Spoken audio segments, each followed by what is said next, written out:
There's something very peaceful about an English garden in late summer after a heavy rainstorm.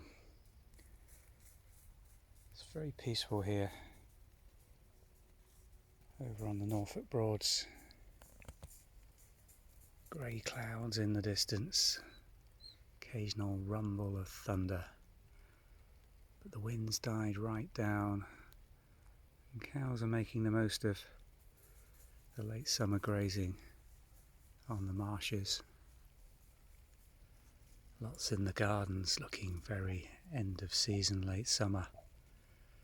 This poor old bee, I think, given up the ghost on the last of these flowers. I think he's there to stay for the duration. One bright centre of colour are these Japanese anemones that always do so well here on the back of the cottage. And despite the low light levels, this colour is just popping in this dull light. Very green, very heavy the growth here. We've been cutting hedges, but gradually everything's just filling in so much.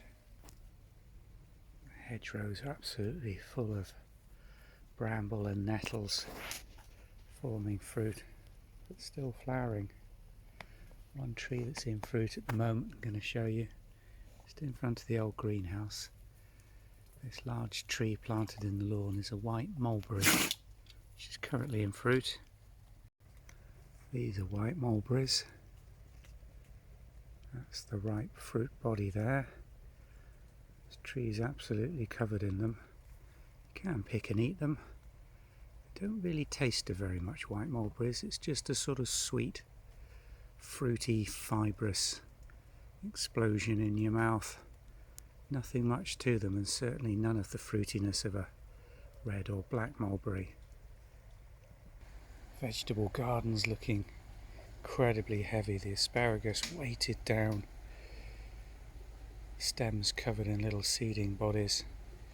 The weight of the rain overnight, despite the little supports I put in, just pulled it all over, and it will stay like that until it's cut back later in the season, I guess. Little vegetable border. The lettuces have completely run to seed in our absence, but the herb border in the front still looking very bright. Lovely flower on the marjoram, and this is one of the best times I grow in all the gardens. It seems to thrive here, and there's an opportunity to have a further cutting of that fresh growth to dry off, which I'll probably try and do later this morning to give me some dried time to use over the winter. Chives has set seed, opportunity there to spread those seed heads into a row and have some fresh chive growth for next season. And in the background there we've got some French Tarragon, which again is running to flower. Everything in need of a good weed and a tidy up. It's just finding the opportunity in between these rain showers to get into this little garden. But at least it is small, so you can make a difference just within a short period of time. It's hydrangeas flowering away in deep shade under these trees. So hazel behind it with the ornate curly branches, and out into the garden in the front. Cottage looking very late summerish. Last little flush of flower on the wisteria that's been pruned back off the roof, and still in this beautiful little sunny area of the garden. Another highlight. Even in the rain, this flower pops every time. Queen of Sweden, beautiful bowl rose, lovely powder pink. Geranium still doing well, and it's just starting to rain heavily again, so I'm going to call it quits there. Poor people on the river today, not having much of a summer holiday, but that's English. Summertime for you, never quite know what you're going to get.